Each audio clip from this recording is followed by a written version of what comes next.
3 o'clock came and went, and I was still sitting at the table like a fool, trying to convince myself they'd walk through the door any second. Name's Russ. I'm 59.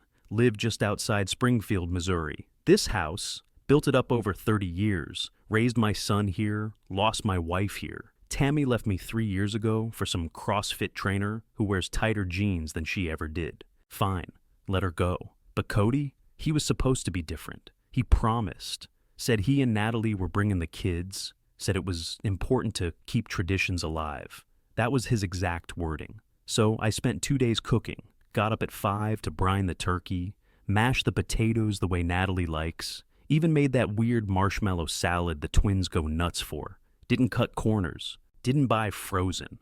I cooked like my mom taught me, with care. I polished the silver, set the table for 5 plates, 5 cloth napkins, little name cards like I used to do when Cody was a kid, candles lit, fireplace going, everything just right.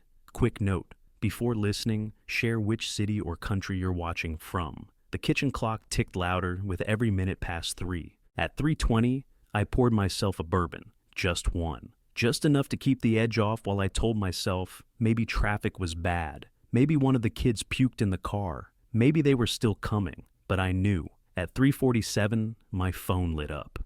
Cody. "Hey, Dad," he said, voice light, casual, too casual. In the background, I could hear clinking plates, music, laughter. Someone was carving a turkey. "Where are you?"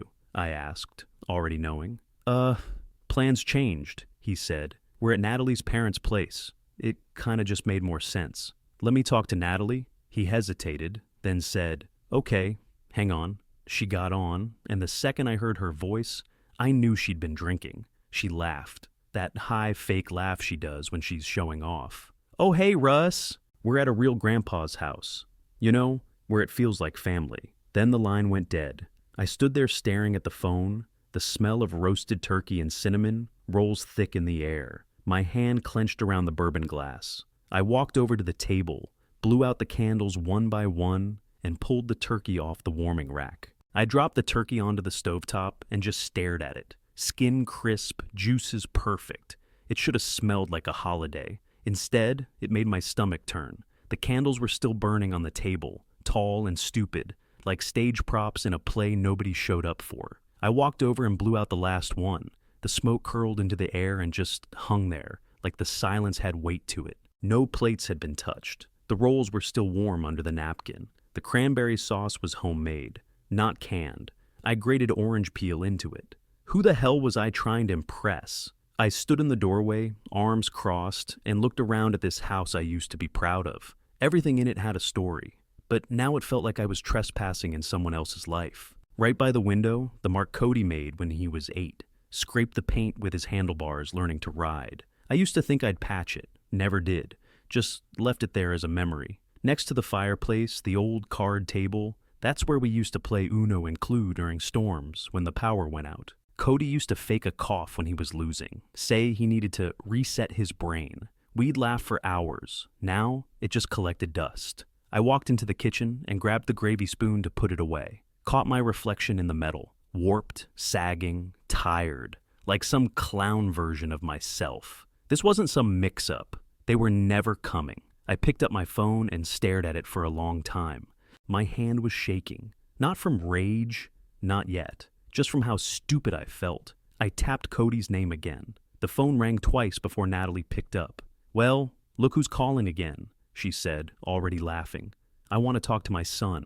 "Oh, he's busy digging into his third piece of pie," she said, like she was reporting on the weather. "We had a spread like you wouldn't believe. Dessert table and all. You'd love it if you were invited." "Let me talk to Cody," I said, slower this time. "No can do. He's with real family now. You know, the kind that doesn't emotionally blackmail their kid into pity visits." Then she dropped her voice and said, all sweet and fake, "Happy Thanksgiving. From the real family." Click. I stared at the silent screen in my hand. Everything else in the house was frozen. Even the heat kicking on didn't break the silence. I'd never felt anything like it, not even after the divorce. That had pain, sure, but this was something colder. I went back to the table and pulled all the food off, dish by dish, and dumped it into Tupperware. Every scoop made my chest tighter.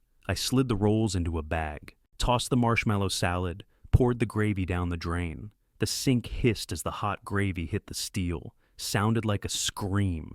I didn't cry. That part of me dried up a long time ago. I took the pie, wrapped it in foil, and shoved it to the back of the fridge, slammed the door harder than I meant to.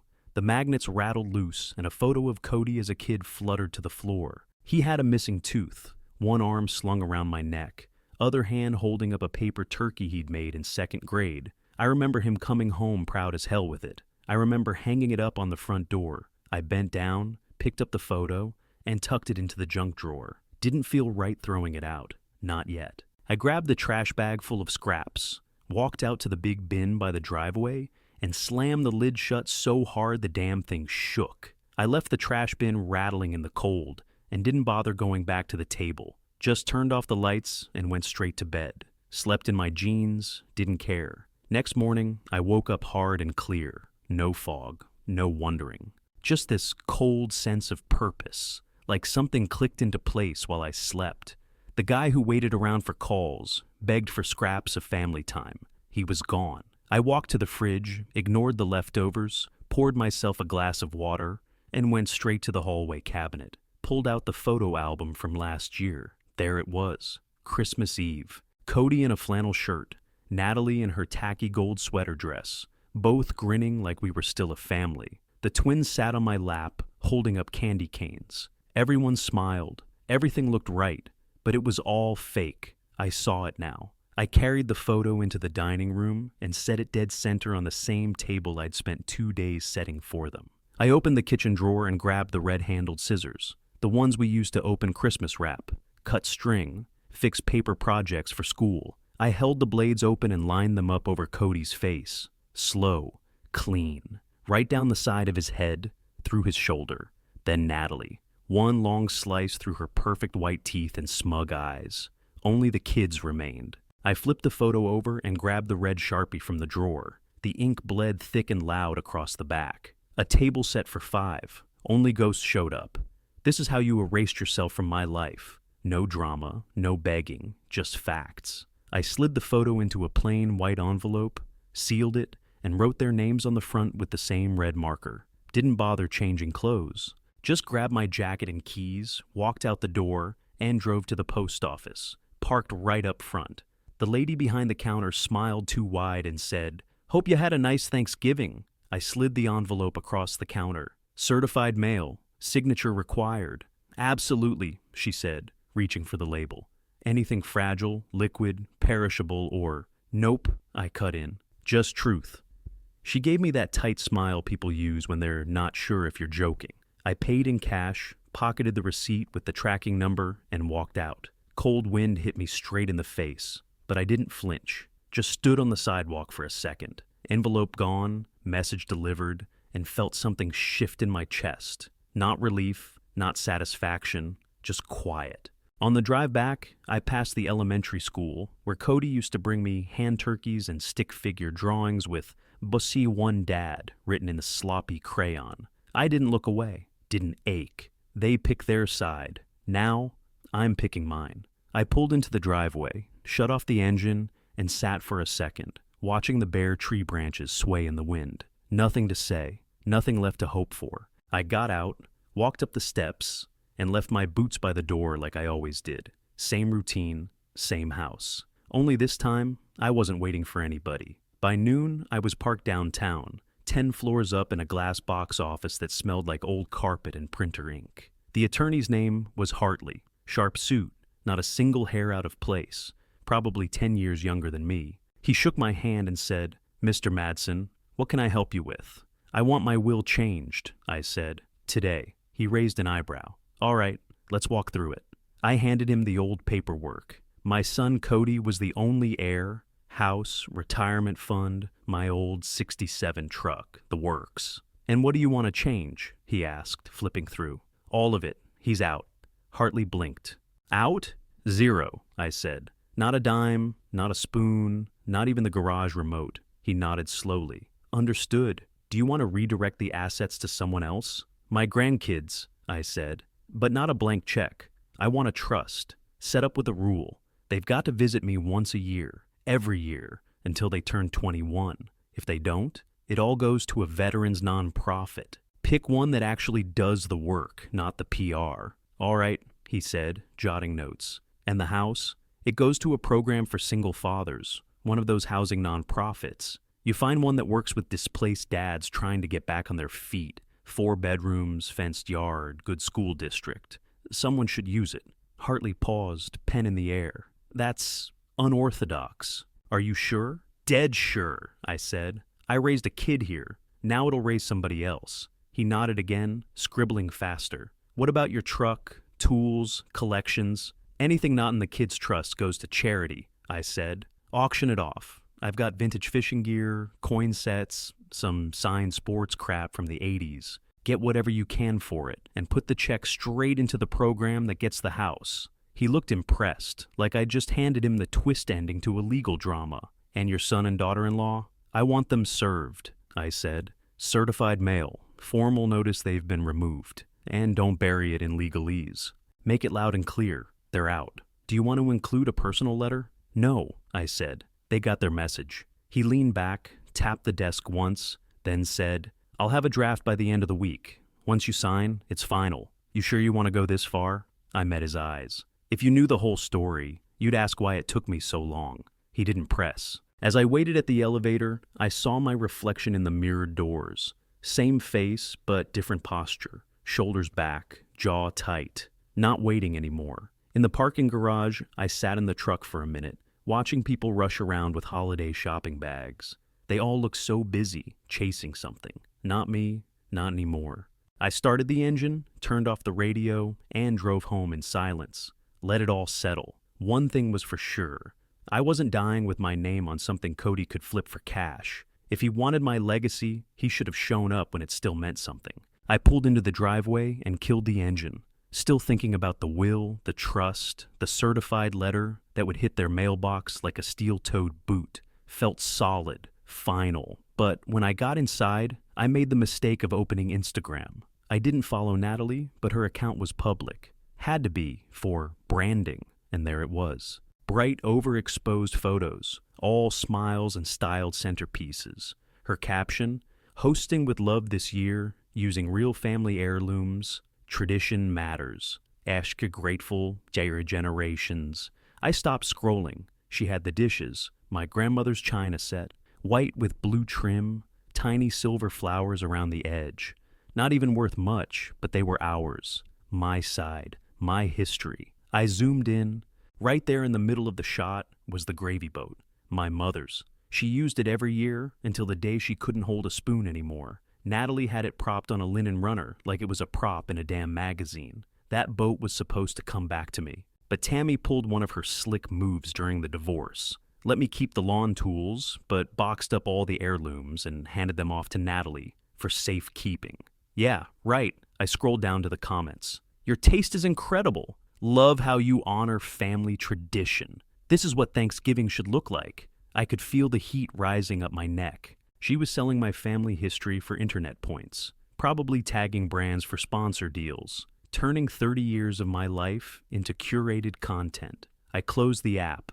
That night, I opened the hallway closet and pulled out the old wooden box. No lock, just a little brass clasp. Inside were the things that actually mattered. Stuff no one would think to fight over because it wasn't shiny enough for Instagram.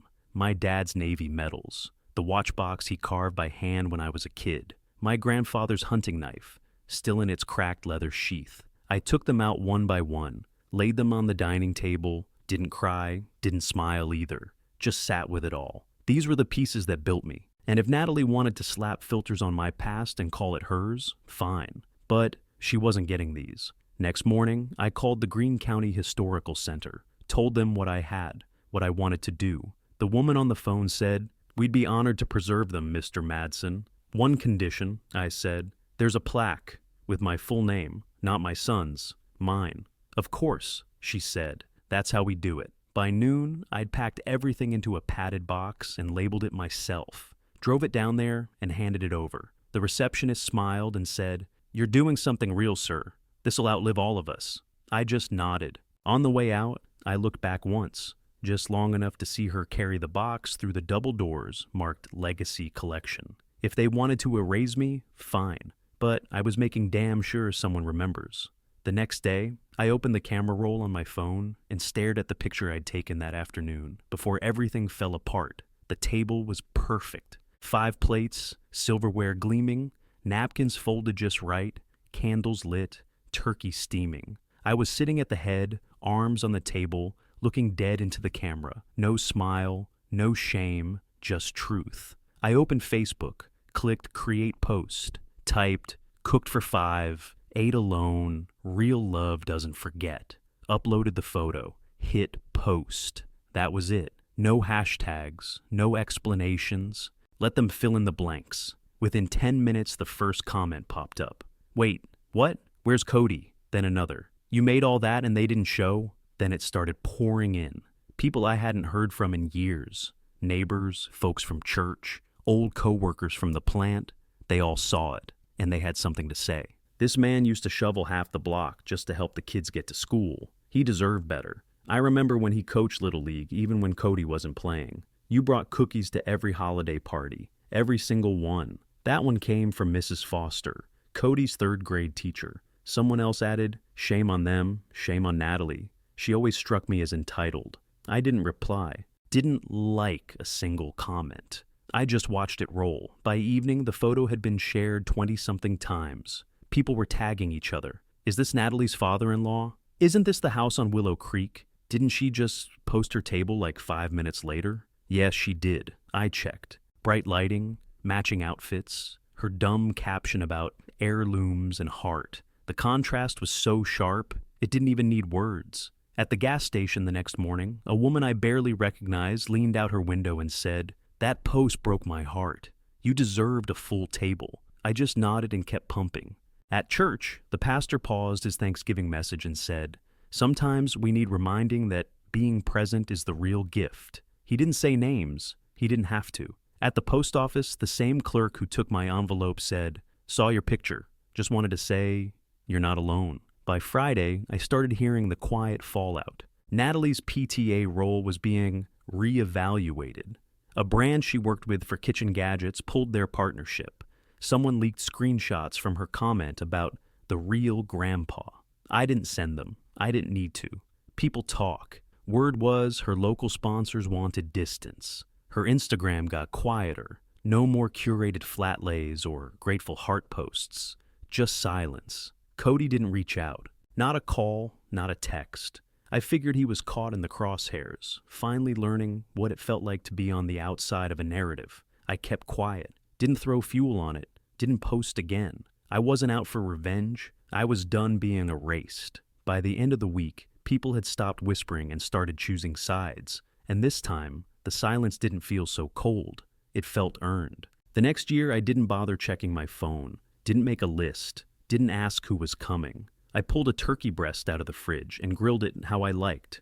Simple, peppered, a little char on the edges, roasted up squash with garlic and olive oil, made whiskey bread pudding from scratch, no marshmallows, no store-bought pie, no little kid food, just what I wanted. The store had been quiet the day before. I moved slow, no anxiety, no counting heads. I picked up one nice napkin, one good cut of meat, one small bottle of bourbon. I didn't have to consider anyone else's taste, not anymore. On the day, I set the table for one. One plate, one fork, one clean glass. I put a single flower in a bottle, nothing fancy, just something fresh. Turned on some jazz low in the background and let it fill the space where old noise used to live. I ate slow, no rush, no obligation. Just me and the food, warm and rich and exactly what I wanted it to be. I was 2 bites into dessert when the doorbell rang. When I opened it, Jake, the neighbor kid, stood there holding a plate of cookies wrapped in plastic wrap. His cheeks were red from the cold, and he smiled like it was the easiest thing in the world. "Mom said to bring these over," he said. I looked past him and saw his mom standing on the walk, waving. I waved back. "You two want to come in for cocoa?" I asked. Jake nodded, already stepping inside. We sat in the living room for over an hour, just talking. His mom told stories about teaching middle schoolers.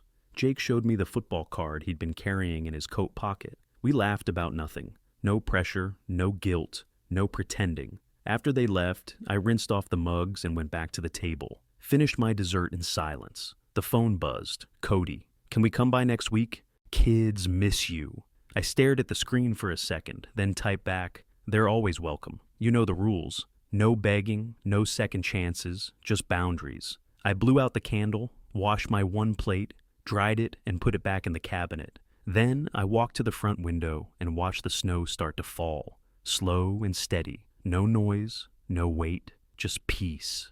Should Russ have let Cody and the kids come back into his life after what they did? Drop your thoughts in the comments, and don't forget to like and subscribe for more stories.